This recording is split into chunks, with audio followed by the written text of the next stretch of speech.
எல்லாருக்கும் வணக்கம். ஆஹ் மாஸ்டர் பத்தி நான் சொல்லணும்னாக்கா, நான் வந்து 90s கிட்டு. அதனால ஃபர்ஸ்ட் நான் மாஸ்டரோட ஒரு பெரிய ஃபேன்.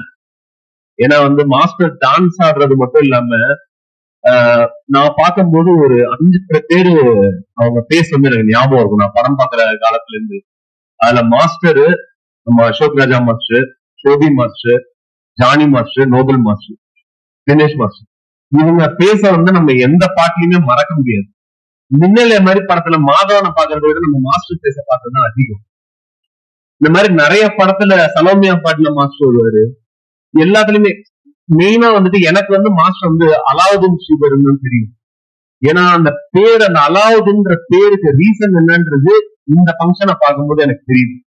ஒரு லேம்ப், ஒரு விளக்கு வந்து கடவுளோடனே நினைக்கிற காரியம் எல்லாம் நடக்கும்.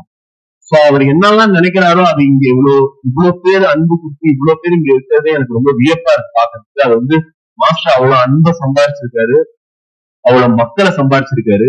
ஏன்னா இந்த உலகத்துல வந்து மக்களை சம்பாதிக்கிறது தான் முக்கியம். சோ மாஸ்டர் வந்து மக்களை சம்பாதிச்சிருக்காரு. அவருக்கு ஒரு மிகப்பெரிய ஃபேன். ஏன்னா ஒரு சூப்பர் மாஸ்டர் டான்ஸ் ஆடுவாருலாம் எனக்கு தெரியும். ஆனா ஒரு பயங்கரமான ஒரு பர்ஃபார்மர், சூப்பரா நடிப்பாரு. அவரோட எக்ஸ்பிரஷன்ஸ், அவரோட ஹியூமரா, அந்த வந்து ஒவ்வொரு டான்ஸ்க்கும் நடுவில் ஒரு எக்ஸ்பிரஷன்ஸ் எல்லாம் கொடுக்கறதுலாம் வந்து நம்ம சந்திரபாபு ஆக்டர் பாக்குற மாதிரி இருக்கும். சில இடங்கள்ல எல்லாம் அவர் பயங்கர அந்த எக்ஸ்பிரசிவா இருப்பாரு. இவரை பார்த்து பயப்படுவான்னு நினைச்சேன். கடைசியில அவர் டாக்டரை பார்த்து எனக்கு கை கால்லாம் எடுக்க ஆரம்பிச்சு. ஏன்னா அவங்க ஏற்கனவே ரீல் எல்லாம் போட்டு கிட்டத்தட்ட மில்லியன் நியூஸா போயிட்டு இருக்குமா.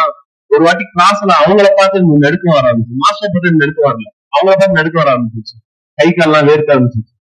அப்புறமா அவங்க சொன்னாங்க, ப்ரோ அதெல்லாம் ஒண்ணும் கிடையாது, நீங்க டான்ஸ் ரொம்ப கைண்டான, நான் பார்த்ததுலயே ரொம்ப கைண்டான மாஸ்டர். என்ன திட்டினது இல்லை இது வரைக்கும். நான் மாஸ்டரோட ஒரே ஒரு ஷோக்காக வந்து கத்துக்கிட்டேன். அப்ப வந்து நான் ரொம்ப இது பண்ணும்போது அப்ப சுஜாவே சொன்னாங்க, மாஸ்டர் வந்து ரொம்ப கூலான மாஸ்டர், அவர் யாரையுமே திட்ட மாட்டாரு. எனக்கெல்லாம் டான்ஸ் ரொம்ப வராது. பட் ஆனா எனக்கு சொல்லி சொல்லி எப்படி கிளிப்பிள்ளைக்கு சொல்லி கொடுப்பாங்களோ அந்த மாதிரி அழகா சொல்லி கொடுப்பாரு. சோ இந்த மாதிரி மாஸ்டர்ஸ் எல்லாம் வந்துட்டு இப்போ போற காலத்துல நம்மளால பார்க்க முடிய மாட்டேங்குது. ஏன்னா இப்ப எல்லாருமே வந்து பைக் ஓட்டுற மாதிரி, ஒரு பஸ்ல போற மாதிரி ஒரு பாட்டு முடிஞ்சுது. சோ இப்ப மாஸ்டர் மாதிரி நிறைய மாஸ்டர்ஸ் வந்து செதுக்கி ஒரு ஹீரோவோட டான்ஸ் ஆடும்போது இந்த மாஸ்டர் எப்போ வருவாங்கன்னு நம்ம எல்லாம் உட்காந்து தியேட்டர்ல வெயிட் பண்ணிட்டு இருந்தோம், அவங்க பேச எப்போ வரும் அப்படின்னு. சோ இப்ப அந்த காலம் எல்லாம் நவுந்து போயிடுச்சு.